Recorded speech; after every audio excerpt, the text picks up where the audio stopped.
Hello, welcome to this s'mores cake pop kit tutorial. So first thing we're going to do is we're going to take our 5-inch layer cake and we're going to put it into a bowl or a mixer to make it, crumble it up so that it's like sand. So I'm going to unwrap mine. And I'm actually going to use my mixer, and hopefully I can turn this so that you guys can see what I'm doing here. There we go. So I just have my mixer with a paddle attachment, and I'm going to unwrap this and break it into smaller pieces.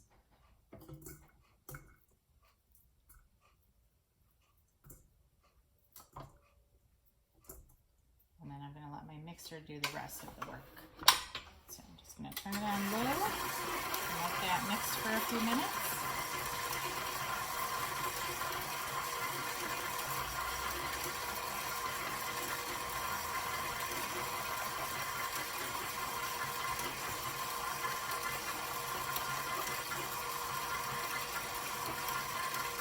So my cake is cold, so it may take a little bit longer to crumble up, but if your cake is warmer than, more like room temperature, then it may not take as long.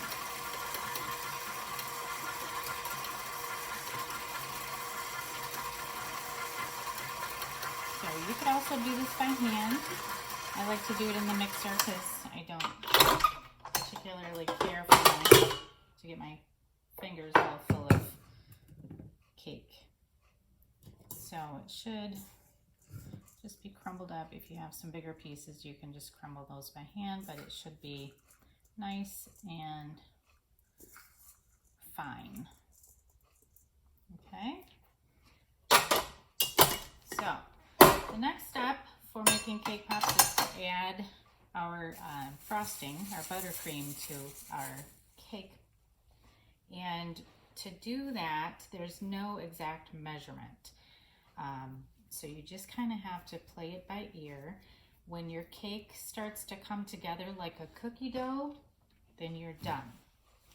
So I gave you more than you're gonna need. So don't just dump the whole thing in there. So I'm gonna start by tablespoons and just put that in there. And then I'm gonna turn my mixer on. And I turn it up a little bit higher, so hopefully you can still hear me.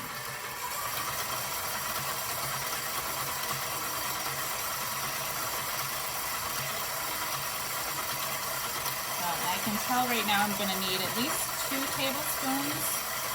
So I'm going to go ahead and put another tablespoon in there while the mixer is still on.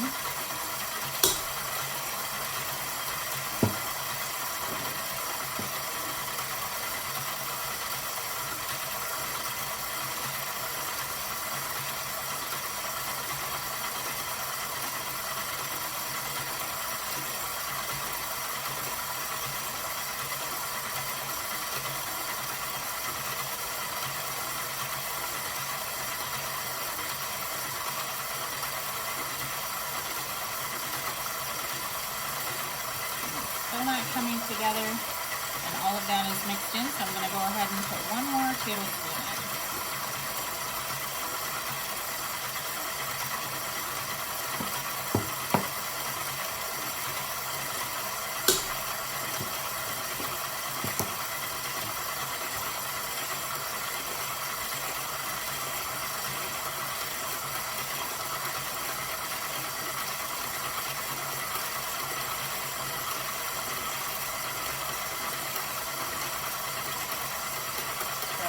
See that that's starting to come together, so I'm not going to add any more.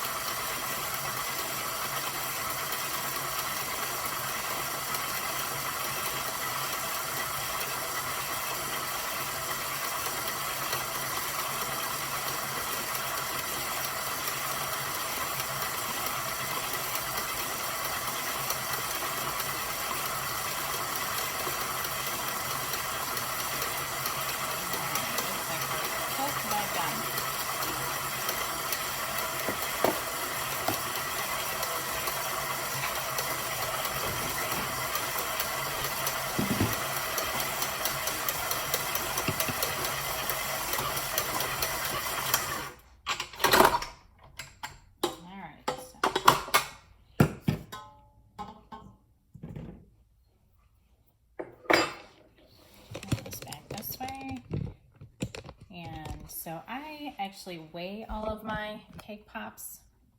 If you don't have a scale, then I might as well just put it down like that. If you don't have a scale, then maybe you want to use a tablespoon. You want your cake pops to be about an inch in diameter. If you make them too big, then they're going to be too heavy and they're going to fall off of your stick. And obviously you don't want them too small because you want a nice cake pop. So I weigh mine, and they are 1 ounce cake pops. So I have my cake pop dough, and I am going to weigh out 1 ounce. And let's see if you can use a tablespoon, or maybe you have one of those like ice cream scooper kind of thing. You could use that. Let me see how that does. You're probably going to need 2 of those for this size. It's close. Actually, it's 0.8. So you're going to want a little bit more than this if you have this. Let's see if we use a tablespoon. And so if you use a tablespoon that is kind of heaping, then that's going to give you a 1 ounce ball. So you could do that. Okay. And then you're going to want to roll these up.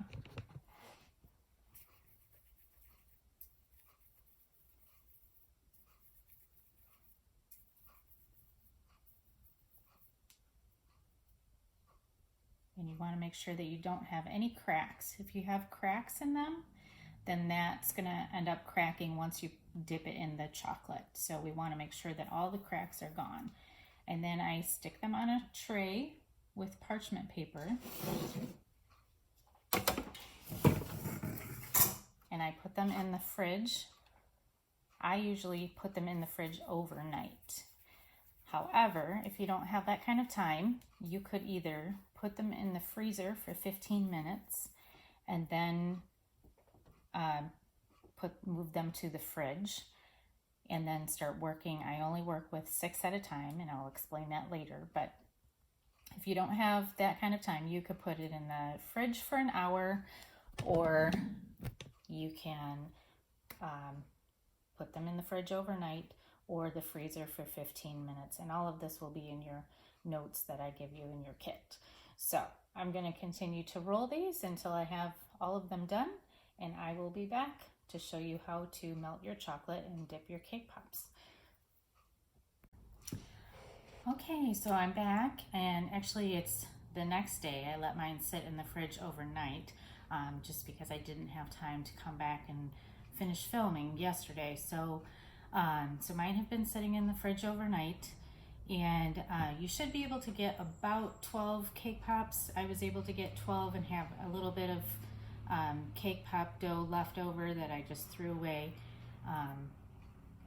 So we're gonna go ahead and I'm gonna show you how to dip them and decorate them. So the first thing that I'm gonna do is move the camera down so that you can see what I'm doing, hopefully. All right, so I've got my chocolate already melted. So we're using the white chocolate first. And you want to make sure that you put it in a glass that is, tall enough that you can completely submerge your cake pop. You don't want it too narrow at the top, because when you pull it back out, then you have a bit better chance of hitting the side and messing up your cake pop. So make sure it's wide enough. And so I've heated it up. Start with 30 seconds and then stir, and then another 30 seconds and then stir again. Chocolate maintains its shape even when it's hot, so you won't know that it's melted until you stir it. So make sure that you stir it. You don't want to overheat it. You don't want to burn it. So just do 30 seconds at a time, and once it should only be probably a minute and 20 seconds total. You don't want it too hot, because if it's too hot and your cake pop is too cold, then your cake pop will crack. So there's a delicate balance for all of this. So I've pulled my cake pops out. I work with 6 at a time, and first thing I do is I take my cake pop straw. That's what I use there, straws. I prefer those because they're prettier than just the lollipop sticks. And I'm gonna dip it into the chocolate, and then I'm gonna stick it into the cake pop about maybe a half inch, maybe not quite that much, but just enough so that it feels like it goes to the middle. You don't want to push it too hard so that your cake pop cracks, and you don't want to go all the way through. So just you have to kind of judge whether it's about halfway. So, but if you don't get it in there far enough, then when you go to dip it into your chocolate, it's going to fall off the stick or the straw.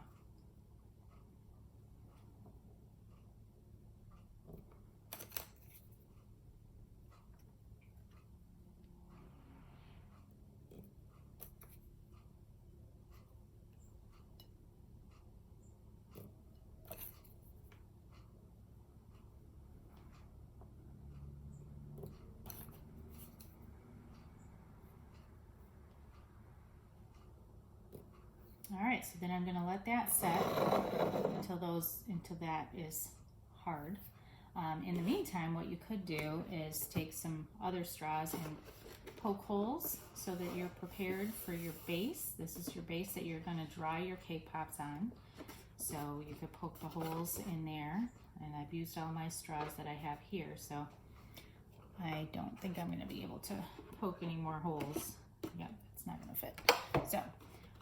So you might want to do that. There's 2 layers in here. So you want to make sure that when you put your cake pop in, that it goes through this second one. If it's not through this one as well as the top, then it's going to tip over. And also, when you put yours in the base, don't put them all in the back. Space them out sporadically so that the weight is distributed. If you put them all along the back, it's going to tip over, so don't do that. All right. So that's ready, and I think I'm probably ready to start dipping. So let's push this out of the way so you can see what I'm doing. And we are going to take our cake pop, and we're going straight down, straight up, and then I'm going to turn it to the side, and I'm just going to start turning it. I'm not going to shake it. I'll rock it back and forth, but you don't want to bang it on the side of your cup. That's going to make the cake pop fall off the stick, so we don't want that. So you just keep turning it so that the chocolate is distributed evenly. And it's pretty much kind of like watching paint dry. So once you've gotten all the drips off, then you're ready to put it into your base. But usually you think you're done, and then there's one more drip. Here it comes. There we go.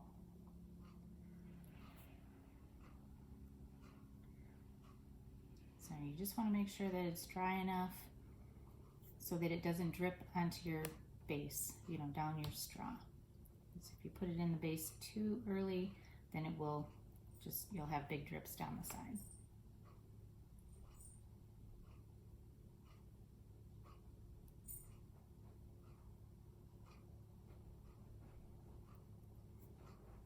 Okay, and you'll know that it's done because it will get a little bit dull, not quite as shiny as it was. So then I'm ready to put it into my base and set that aside. All right, and I'll do one more. So I'm going to go straight down, straight up, turn it to the side, and then just start turning.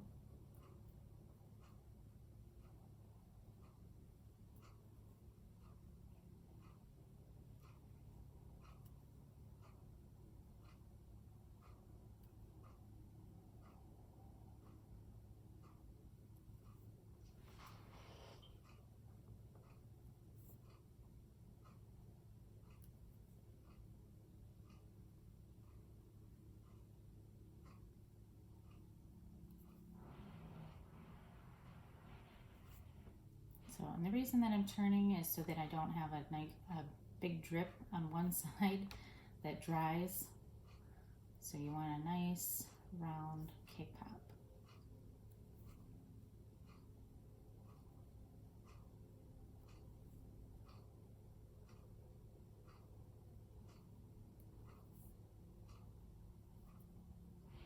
Again, one more drip here. Here it comes. There we go. Shake that a little bit to smooth that out. And I think we're ready.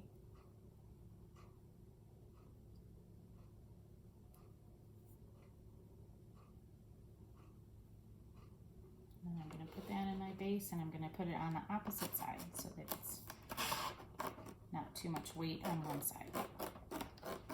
Feel around for that bottom so I didn't poke my holes.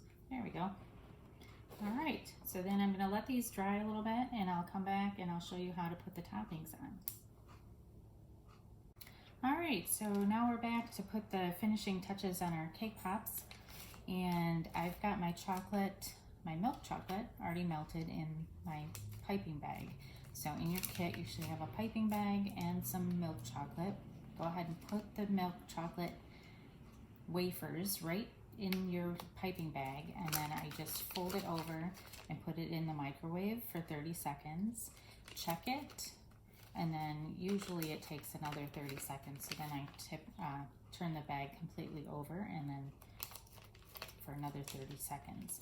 However, this bag is really hot, so we don't want to, it's almost too hot for me to handle it in my hand, so I know it's too hot to put on my cake pop right now. So I want to wait just a few minutes for that to cool down a little bit, because if I put this hot chocolate on top of my cake pop, then it's just going to melt it or crack my cake pop. So I don't want that. So, and it doesn't take too long to cool down. I'm just going to keep kneading the bag so that it's mixed around and cooling down. So when it's just warm in your hand, not hot, then you know you're ready. And if a lot of times if you don't work hard enough, then the end will get will harden up, it will set. So then just pop it back in the microwave for 10 seconds. All right, so I'm going to cut the end of the bag.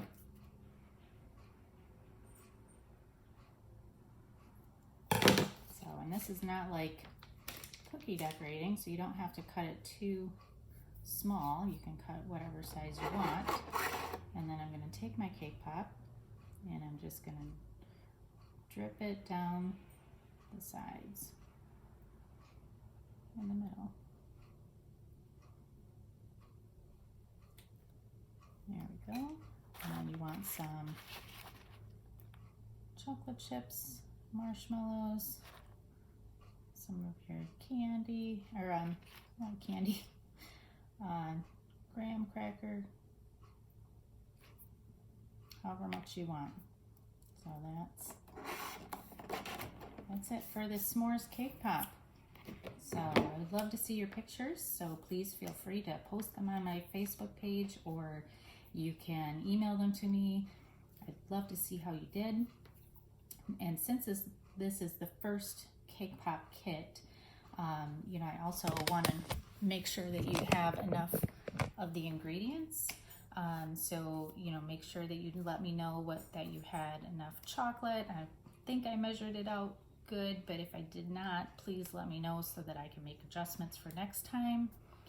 The next cake pop kit will be coming out in a couple weeks. So if this is a success, you got to let me know though, so I know whether to continue or not.